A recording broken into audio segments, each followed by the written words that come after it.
Christ is King. So this is the one Sunday of the year when we absolutely cannot keep religion and politics separate. If I say Christ is King, then I am saying something about every other king, every other leader. I am saying something about the nature of leadership. The very first followers of Jesus would have been very puzzled about the modern idea of separating church and politics. They said, Jesus is Lord. And they said it loud and they said it often. And for that scandalous claim, thousands of them were executed on charges of treason over the first few centuries of the church. And in a sense, they really were guilty of treason because they knew, and the emperor knew, and the lowliest slave in the empire knew that if Jesus is Lord, then the emperor is not. The best the emperor can be is some sort of vice-regent, some sort of 2IC. There can only be one Lord, one King. Either it is Jesus or it is the one wearing purple who sits on a throne and commands everyone to obey him.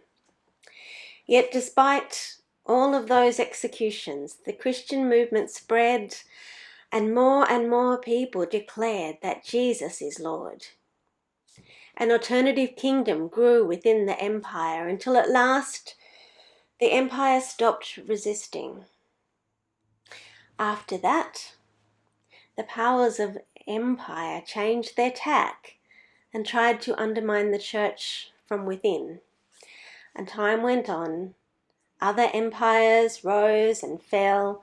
And in 1925, during those turbulent years between the two world wars, in which nationalism and fascism were taking hold of Europe, and Mussolini in particular in control of Italy, Pope Pius XI instituted Christ the King Sunday in the Roman Catholic Church to remind Christians throughout the world that their first allegiance must not be to any dictator or any nation, but to Christ. Other denominations saw his wisdom and followed suit. And for us, a century later, it has been alarming and humbling for our generation to recognize the similarities between the 1920s and the 2020s. And as we pray and think and do what we can to ensure that this century moves in a less violent direction than the last, we need to keep celebrating Christ the King Sunday and keep reminding each other where our primary allegiance is and what true leadership is. Christ is King. Jesus is Lord. This claim overturns all human pretensions to power and authority. It overturns them because it makes all other powers secondary. But perhaps more importantly, it overturns all human power structures because the nature of Jesus' kingship is totally upside down from everything that we usually understand about power. By designating the last Sunday before Advent as Christ the King Sunday, at that turbulent time in history, a century ago, Pope Pius XI was calling on Christian people throughout the world to resist tyrannical leadership. And he was calling on Christian leaders throughout the world to exercise authority the way Jesus did. Not through autocracy, but through service, sacrifice, and suffering love. Jesus was always an upside-down king.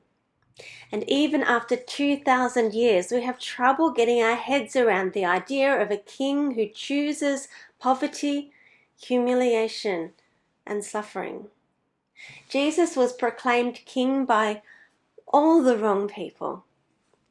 His enthronement was a cross, an implement of torture, and his behaviour was that of a subject, not a sovereign.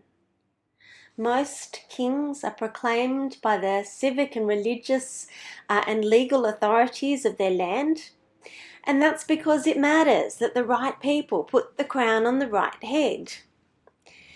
In the year 800 or so, another pope, long ago, Pope Leo III, had aspirations of re-establishing the Roman Empire.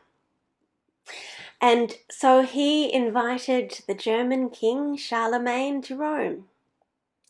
As far as we can tell, and there is some dispute about exactly how it happened, but it seems that in the middle of a church service in Rome, Pope Leo III whipped out a crown that he had prepared earlier and threw it on the head of Charlemagne as he was kneeling innocently in prayer. He did this, it seems, in order to assert the power of the church over the emperor. It's the emperor who wears the crown on his head, but it's the Pope who puts the crown there. The Pope, therefore, his reasoning seemed to go, would have power over the emperor.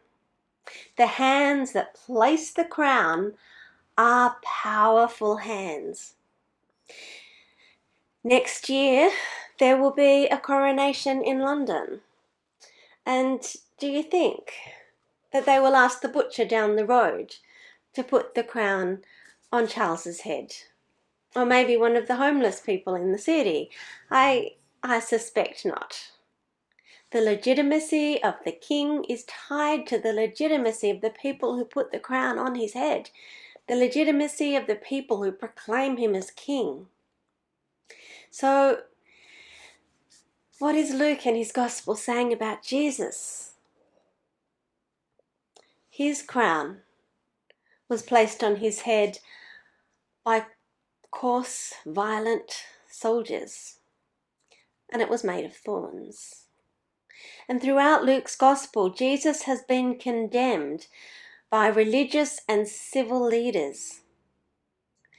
The people who do recognize his authority, who do choose to recognize him as king, well, okay, so that's a pregnant, unmarried teenager, a few shepherds, an elderly widow, some fishermen, several collaborators and prostitutes, a few demons, and in this morning's gospel reading, a condemned criminal. When we proclaim Jesus is Lord, Christ is King, we are joining that motley crew. We are identifying with that disreputable bunch rather than with the respectable leaders who are far too dignified to bow the knee to a crucified carpenter. Jesus accepts the acclamation of this disreputable bunch. Well, not the demons so much, but the others. And he accepts praise from us. However inadequate our praise may be and however inadequate we may be. Monarchs have a crown put on their head and they also sit on a throne. Usually a shiny, beautiful, majestic throne, but Jesus was enthroned on a cross, an implement of torture, humiliation and death. And it is while he's on that throne, with thorns for a crown on his head, that we read one of the most audacious statements of faith in the Bible. A man who is experiencing the same excruciating death as Jesus, at a moment when we would expect both of them to abandon all hope. This man says to Jesus, "Remember me when you come into your kingdom." I'm not sure if you would even want to recall the darkest moments in your life. But if you can I would imagine it's unlikely to be quite as dark as this moment in this man's life. Yet even in that darkness, he could see light in Jesus. So if you've been praying and praying for God to help you or to help someone you love, and it feels unlikely that God will or even can do anything, remember that God has never been so impotent, so helpless as on that day, hanging on the cross. This criminal recognized Jesus as king even at that moment of utter powerlessness. And Jesus rewarded his faith with the promise of paradise. On the cross, Jesus is enthroned as king, yet he does not look much like a king. He looks like a subject of tyranny, a subject of ridicule, a subject of torture, a subject of death. He's a very, very different sort of king. So different that he calls into question what it means to be king and what it means to be any sort of ruler or authority. Now, you might have noticed that there's a new series of The Crown on Netflix, and I would imagine some of you might have had a look at it already. If not, and if you haven't seen any of it, all you need to know is that it's a slightly fictionalized account of the life of Queen Elizabeth II. In one episode, a few seasons back, the royal family was dealing with a public relations problem because of some inappropriate things a family member had said in public. Just, imagine that. And they make a rather unfortunate decision to allow the BBC into the palace to shoot a documentary of the real life of the royals.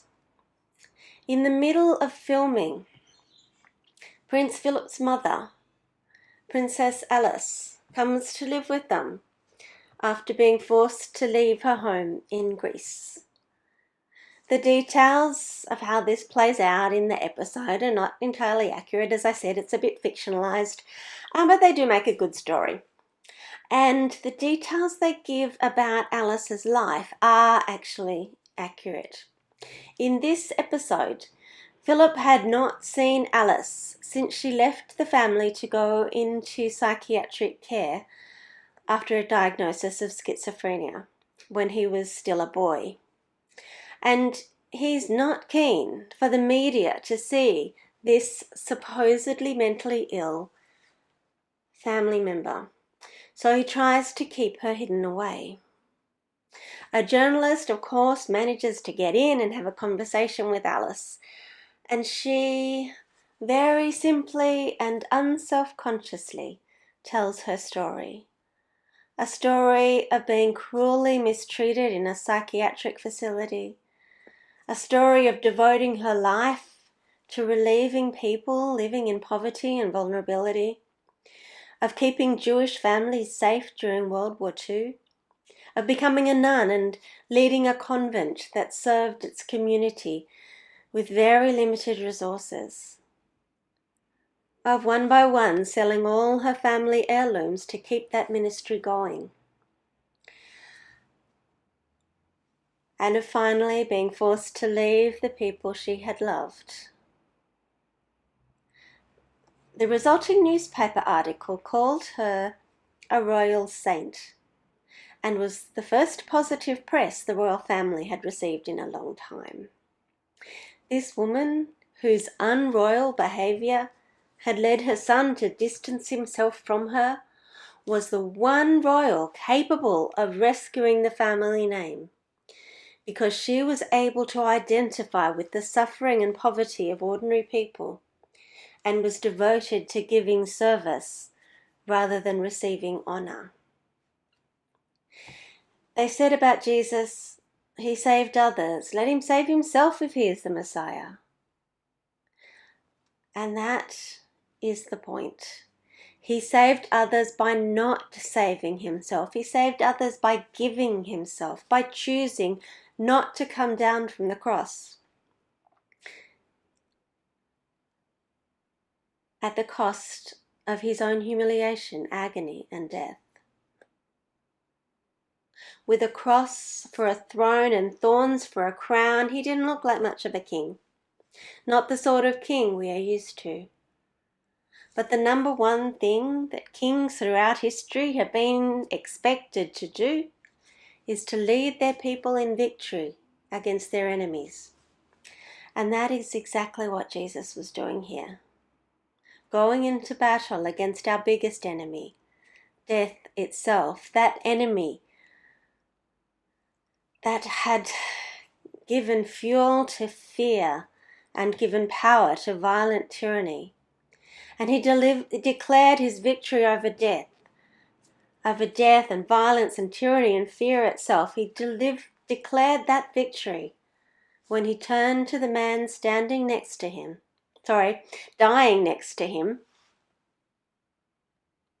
the one with the audacious faith, and said to him, "Today you will be with me in paradise."